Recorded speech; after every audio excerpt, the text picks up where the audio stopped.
ರಾಜ್ಯದಲ್ಲಿ ಎರಡನೇ ಹಂತದ ಚುನಾವಣೆಗೆ ಕೆಲವೇ ದಿನಗಳು ಬಾಕಿ ಇದೆ. ಈ ಬೆನ್ನಲ್ಲೇ ಬಿಜೆಪಿಯ ರಾಜ್ಯಾಧ್ಯಕ್ಷ ಬಿವೈ ವಿಜಯೇಂದ್ರ ಅವರು ಫಲಿತಾಂಶದ ಬಗ್ಗೆ ಮಾತನಾಡಿದ್ದಾರೆ.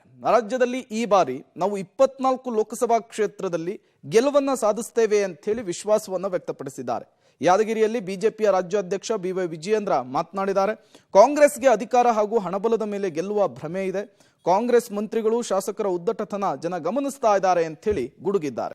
ಎರಡನೇ ಹಂತದ ಲೋಕಸಭಾ ಚುನಾವಣೆಗೆ ಮತದಾನ ದಿನಗಣನೆ ಆರಂಭವಾಗ್ತಿದ್ದಂತೆ ಈಗಾಗಲೇ ಬಿಜೆಪಿ ಮತ್ತು ಕಾಂಗ್ರೆಸ್ ನಾಯಕರು ಎಲ್ಲರೂ ಕೂಡ ಉತ್ತರ ಕರ್ನಾಟಕಕ್ಕೆ ಲಗ್ಗೆ ಇಟ್ಟಿದ್ದಾರೆ. ಅದರ ಜೊತೆಗೆ ಆಯಾ ಪಕ್ಷದ ಅಭ್ಯರ್ಥಿಗಳ ಪರವಾಗಿ ಭರ್ಜರಿ ಕ್ಯಾಂಪೇನ್ ಅನ್ನು ಕೂಡ ಮಾಡ್ತಾ ಇದ್ದಾರೆ.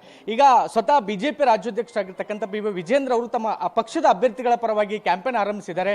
ಈಗಾಗಲೇ ಮತಬುಟ್ಟಿಗೆ ಕೂಡ ಕೈ ಹಾಕೋದ್ರ ಮೂಲಕ ಎಲ್ಲಾ ವರ್ಗದ ಜನಗಳನ್ನು ಸಹಿತ ಓಲೈಕೆ ಮಾಡ್ತಕ್ಕಂಥ ಕೆಲಸವನ್ನು ಮಾಡೋದ್ರ ಮೂಲಕ ತಮ್ಮ ಅಭ್ಯರ್ಥಿಗಳನ್ನ ಗೆಲ್ಲಿಸಬೇಕನ್ನುವಂತ ರೀತಿಯಲ್ಲಿ ಪಣ ತೊಟ್ಟಿದ್ದಾರೆ. ಸ್ವತಃ ನಮ್ಮ ಜೊತೆಗೆ ಮಾತಾಡ್ಲಿಕ್ಕೆ ಬಿವೈ ವಿಜಯೇಂದ್ರ ಅವರು ಇದ್ದಾರೆ, ಅವ್ರನ್ನ ಮಾತಾಡಿಸ್ತಾ ಹೋಗೋಣ. ಸರ್, ಈಗ ಎರಡನೇ ಹಂತದ ಲೋಕಸಭಾ ಚುನಾವಣೆಗೆ ಸರ್ ಇನ್ನೇನು ಮತದಾನಕ್ಕೆ ಕೆಲವೇ ದಿನಗಳ ಬಾಕಿ ಇರುವಾಗ ಈಗ ತಾವು ಪ್ರಚಾರ ಮಾಡ್ತಾ ಇದ್ರಿ, ಯಾವ ರೀತಿ ಅಭಿಪ್ರಾಯಗಳು ವ್ಯಕ್ತವಾಗ್ತಾ ಇದೆ ಅಂತ ಸರ್? ಈಗ ಸುರಪುರ ವಿಧಾನಸಭಾ ಕ್ಷೇತ್ರದಲ್ಲಿ ಇವತ್ತು ಪ್ರವಾಸ ಮಾಡ್ತಾ ಇದ್ದೇನೆ. ತಾವೇ ನೋಡ್ತೀರಿ, ಎಲ್ಲೇ ಹೋದರೂ ಸಹ ಯುವಕರು ಉತ್ಸಾಹದಲ್ಲಿ ಕುಣಿದು ಕುಪ್ಪಳಿಸ್ತಾ ಇರ್ತಕ್ಕಂಥದ್ದು. ಕಾಂಗ್ರೆಸ್ನವ್ರು ಏನೇ ಆರ್ಭಟ ಮಾಡಿದ್ರು ಸಹ, ಕಾರ್ಯಕರ್ತರು ಕಾಂಗ್ರೆಸ್ ಪಕ್ಷ ಕಾರ್ಯಕರ್ತರು ಏನೇ ಆರ್ಭಟ ಮಾಡಿದ್ರು ಸಹ ನಮ್ಮ ಪಕ್ಷದ ಕಾರ್ಯಕರ್ತರು ಇದು ಯಾವುದಕ್ಕೂ ಕೂಡ ಹಿಂಜರಿದೇನೆ ಅವರು ಅಧಿಕಾರದಲ್ಲಿದ್ದರೂ ಸಹ ನಮ್ಮ ಕಾರ್ಯಕರ್ತರ ಉತ್ಸಾಹ ಇದೆ, ವಿಶ್ವಾಸ ಇದೆ. ವಿಧಾನಸಭಾ ಉಪಚುನಾವಣೆ ಇರ್ಬೋದು, ಲೋಕಸಭಾ ಇರ್ಬೋದು, ನಮಗೆ ವಿಶ್ವಾಸ ಇದೆ. ರಾಯಚೂರು ಲೋಕಸಭಾ ಕ್ಷೇತ್ರ ಇವತ್ತು ಕಾಂಗ್ರೆಸ್ ಪಕ್ಷ ಹೊರಗಿನಿಂದ ಅಭ್ಯರ್ಥಿ ತಂದಿದ್ದಾರೆ. ಹಣಬಲದಿಂದ ನಾವು ಚುನಾವಣೆ ಗೆಲ್ತೇವೆ ಅನ್ನೋ ಭ್ರಮೆಯಲ್ಲಿ ಕಾಂಗ್ರೆಸ್ ಪಕ್ಷದವರು ಇದ್ದಾರೆ.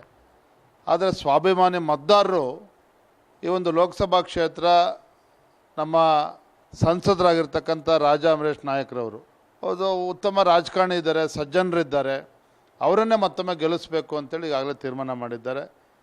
ಇನ್ನು ಉಪಚುನಾವಣೆ ಏನೇ ಕಾಂಗ್ರೆಸ್ ಪಕ್ಷ ಅನುಕಂಪ ಇದ್ದರೂ ಸಹ ಮತದಾರರು ಬೇಸತ್ತಿದ್ದಾರೆ. ಇವತ್ತು ಭೀಕರ ಬರಗಾಲ, ಕುಡಿಯೋ ನೀರಿನ ಸಮಸ್ಯೆ ಇದೆ.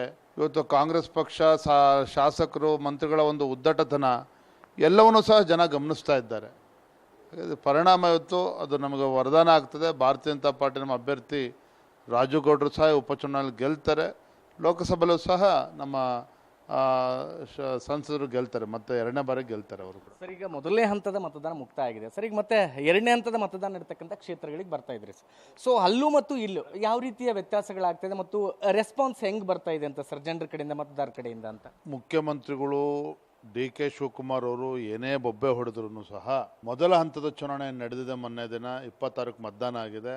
14ರಲ್ಲಿ 14 ಕ್ಷೇತ್ರಗಳು ಸಹ ಭಾರತೀಯ ಜನತಾ ಪಾರ್ಟಿ ಮತ್ತು JDS ಪಕ್ಷದ ಪಾಲಾಗ್ತದೆ. ಪದೇ ಪದೇ ವಿಜೇಂದ್ರ ಈಗ ಮಾತಾಡ್ತೇನೆ ತಲೆ ಕೆಟ್ಟಿದೆ ಅಂತೇಳಿ ಅವ್ರಿಗೆ ಅನ್ನಿಸ್ಬೋದು. ಆದರೆ ಮತದಾರರ ಒಂದು ಅಂತರಂಗವನ್ನು ನಾನು ಕೂಡ ಅರ್ಥ ಮಾಡಿಕೊಂಡಿದ್ದೇನೆ, ಪ್ರವಾಸ ಮಾಡಿದ್ದೇನೆ. ನನಗೆ 14 ಕ್ಷೇತ್ರಗಳು ಗೆಲ್ತೇವೆ ಅನ್ನೋ ವಿಶ್ವಾಸ ಇದೆ. ಈ ಒಂದು 14 ಕ್ಷೇತ್ರ ವಿಭಿನ್ನ ರೀತಿಯಲ್ಲಿ ಒಂದು ರೀತಿ ನಮಗೆ ಸವಾಲಿದೆ. ಅದರ ಸವಾಲುಗಳನ್ನು ನಾವು ಮೆಟ್ಟಿ ನಿಲ್ತೇವೆ. ಕಾರ್ಯಕರ್ತರ ಪರಿಶ್ರಮ, ಹಗಲು ರಾತ್ರಿ ಶ್ರಮವನ್ನು ಹಾಕ್ತಾ ಇದ್ದಾರೆ. ಇದರ ಪ್ರತಿಫಲ ಭಾರತೀಯ ಜನತಾ ಪಾರ್ಟಿಗೆ ಸಿಗ್ತದೆ. ಎಲ್ಲೋ ಒಂದು ಕಡೆ ಸರ್, ಪ್ರಜ್ವಲ್ ರೇವಣ್ಣವರ ಸಿಡಿ ಕೇಸ್ನ ಇಟ್ಕೊಂಡು ಕಾಂಗ್ರೆಸ್ನವರು ಬಿಜೆಪಿ ಅವ್ರನ್ನ ಕಟ್ಟಿ ಹಾಕ್ತಕ್ಕಂಥ ಒಂದು ರೀತಿಯಿಂದ ಕೆಲಸ ಮಾಡ್ತಾ ಇದ್ದಾರೆ. ಸೊ ಇದೆಲ್ಲೋ ಒಂದು ಕಡೆಗೆ ಬಿಜೆಪಿಗೆ ಎರಡನೇ ಹಂತದ ಮತದಾನದಲ್ಲಿ ಏನಾದರೂ ಒಂದಿಷ್ಟು ಪರಿಣಾಮ ಬೀರಬಹುದಾ ಅಂತ ನಾನು ತಮ್ಮ ಮೂಲಕ ರಾಜ್ಯದ ಮುಖ್ಯಮಂತ್ರಿಗಳಿಗೆ, ಕಾಂಗ್ರೆಸ್ ಪಕ್ಷ ಅಧ್ಯಕ್ಷ ಕೇಳೋದಕ್ಕೆ ಇಚ್ಛೆ ಪಡ್ತೇನೆ. ಎಲ್ಲಿ ಹೋಯ್ತು ನಿಮ್ಮ ಉತ್ಸಾಹ? ತಾವು ಕೊಟ್ಟಿರ್ತಕ್ಕಂಥ ಗ್ಯಾರಂಟಿ ಮೇಲೆ ರಾಜ್ಯದಲ್ಲಿ 20 ಕ್ಷೇತ್ರಕ್ಕೂ ಹೆಚ್ಚು ಸಂಸದರನ್ನ ಗೆಲ್ಲಿಸ್ತೇವೆ ಅಂತೇಳಿ ಇವತ್ತು ಹಾರಾಡ್ತಾ ಇದ್ರಿ. ಯಾಕೆ ಇಂಥ ದಯನೀಯ ಪರಿಸ್ಥಿತಿ ನಿಮ್ಗೆ ಬಂದಿದೆ? ಪ್ರಜ್ವಲ್ ರೇವಣ್ಣ ಪ್ರಕರಣ ನಾನು ಅದ್ರ ಬಗ್ಗೆ ಅದ್ರ ಪರವಾಗಿ ನಾನು ನಿಲ್ತಾ ಇಲ್ಲ. ಯಾರೇ ತಪ್ಪು ಮಾಡಿದ್ರು ಕೂಡ ತಪ್ಪೇ ಅದು. ಇವತ್ತು ರಾಜ್ಯ ಸರ್ಕಾರ SIT ಫಾರ್ಮ್ ಮಾಡಿದ್ರೆ ಅದಕ್ಕೆ ಅನುಭವಿಸ್ತಾರೆ. ಆದರೆ ನಾನು ರಾಜ್ಯ ಸರ್ಕಾರ, ಮುಖ್ಯಮಂತ್ರಿಗಳು, ಉಪಮುಖ್ಯಮಂತ್ರಿಗಳ ಹೇಳಿಕೆಯನ್ನು ಗಮನಿಸ್ತಾ ಇದ್ದೇನೆ. ರಾಜ್ಯ ಸರ್ಕಾರದ ಒಂದು ನಡವಳಿಕೆಗಳನ್ನ ಗಮನಿಸ್ತಾ ಇದ್ದೇನೆ. ಆಶ್ಚರ್ಯ ಆಗ್ತಾ ಇದೆ. ಎಲ್ಲೋ ಒಂದು ಕಡೆ ಅವರ ಗ್ಯಾರಂಟಿ ಬಗ್ಗೆ ವಿಶ್ವಾಸ ಕಳೆದುಕೊಂಡಿದೆ ರಾಜ್ಯ ಸರ್ಕಾರ. ಹಾಗಾಗಿ ಈಗ ವಿರುದ್ಧವಾಗಿ ಮತ್ತೊಂದು ದಿಕ್ಕಿನಲ್ಲಿ ಪ್ರಜ್ವಲ್ ರೇವಣ್ಣ ಪ್ರಕರಣ ತೆಗೆದುಕೊಂಡು ರಾಜ್ಯವ್ಯಾಪ್ತಿ ಹೋರಾಟ ಎಲ್ಲವನ್ನು ಕೂಡ ಕೈ ಹಾಕಿರ್ತಕ್ಕಂಥದ್ದು. ಇವತ್ತು ಬಹುಶಃ ಗ್ಯಾರಂಟಿ ಬಗ್ಗೆ ಭರವಸೆ ಅವರಿಗೆ ಕಡಿಮೆ ಆಗಿದೆ. ಈ ರೀತಿ ಬೇರೆ ಬೇರೆ ದಾರಿಗಳನ್ನು ಹುಡ್ಕೊಳ್ತಕ್ಕಂಥ ಪ್ರಯತ್ನ ಮಾಡ್ತಾ ಇದ್ದಾರೆ. ಸರ್, ಫೈನಲಿ ಸರ್, ಈಗ ಶಿವಮೊಗ್ಗದ ವಾತಾವರಣ ಸರ್, ಈಗ ಈಶ್ವರಪ್ಪನವರು ಸ್ಪರ್ಧೆ ಮಾಡಿದ್ದಾರೆ, ಮತ್ತು ತಮ್ಮ ಸಹೋದರರು 3 ಸಾರಿ MP ಆಗಿದ್ದವರು ಸರ್, ಅವರು ಕೂಡ ಸ್ಪರ್ಧೆ ಮಾಡಿದ್ದಾರೆ. ಎಲ್ಲೋ ಒಂದು ಕಡೆಗೆ ಈ ಬಾರಿ ಅಷ್ಟೊಂದು ವಾತಾವರಣ ಎಲ್ಲೋ ಒಂದು ಕಡೆಗೆ ಸ್ವಲ್ಪ ಹಿಡಿತ ತಪ್ತಾ ಇದೆ ಅನ್ನುವಂಥ ಮಾತುಗಳು ಕೇಳಿ ಬರ್ತಾ ಇದೆ ಸರ್. ತಾವು ಕೂಡ ರಾಜ್ಯಾಧ್ಯಕ್ಷರಿದ್ದೀರಿ, ಅಪ್ಪ ಅವರು CM ಆಗಿದ್ದವರು ಸರ್. ಸೊ ಕ್ಷೇತ್ರ ಸಂಚಾರ ಮಾಡ್ತಾ ಇದ್ರೆ ಅಲ್ಲಿ ವಾತಾವರಣ ಹೆಂಗಿದೆ ಅಂತ ಸರ್? ಆತಂಕ ಇರ್ತಕ್ಕಂಥದ್ದು ಭಾರತೀಯ ಜನತಾ ಪಾರ್ಟಿ ರಾಘವೇಂದ್ರ ಅವರ ಗೆಲುವಿನ ಬಗ್ಗೆ ಅಲ್ಲ. ರಾಘಣ್ಣ ಅವರು 2 ಲಕ್ಷದಲ್ಲಿ ಗೆಲ್ತಾರೋ 3 ಲಕ್ಷದಲ್ಲಿ ಗೆಲ್ತಾರೋ ಅಂತಕ್ಕಂಥ ಒಂದು ಕಾತುರತೆ ನಮಗೂ ಕೂಡ ಕಾಡ್ತಾ ಇದೆ. ಜೊತೆಗೆ ಎಲ್ಲಿ ಈಶ್ವರಪ್ಪನವರು ಅವರು ಡೆಪಾಸಿಟು ಕಳ್ಕೊಳ್ತಾರೆ ಅಂತಕ್ಕಂಥದ್ದು ಕೂಡ ಇವತ್ತು ಚರ್ಚಾ ವಿಷಯ. ಇವತ್ತು ಶಿವಮೊಗ್ಗ ಲೋಕಸಭಾ ಕ್ಷೇತ್ರದಲ್ಲಿ ಆಗ್ತಾ ಇರ್ತಕ್ಕಂಥದ್ದು. ಅವ್ರನ್ನ ಟೀಕೆ ಮಾಡ್ತಾ ಇಲ್ಲ, ಈಶ್ವರಪ್ಪ ಹಿರಿಯರಿದ್ದಾರೆ, ಅವರು ಭಗವಂತ ಒಳ್ಳೇದು ಮಾಡಲಿ.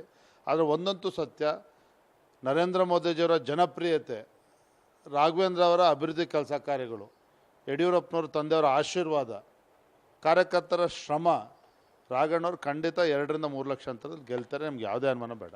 Thank you sir. ಅಂದರೆ ಇದಿಷ್ಟು ಬಿಜೆಪಿ ರಾಜ್ಯಾಧ್ಯಕ್ಷರಾಗಿರ್ತಕ್ಕಂಥ BY ವಿಜೇಂದ್ರ ಅವರು ಹೇಳುವಂಥ ಮಾತು. ಕ್ಯಾಮರಾಮನ್ ರೂಪೇಶ್ ಜೊತೆ ಅಮರೀಶ್ ಎಲ್ಕೆ, ಹುಮ್ಮಿನಾಳ, ಪಬ್ಲಿಕ್ ಟಿವಿ, ಯಾದಗಿರಿ.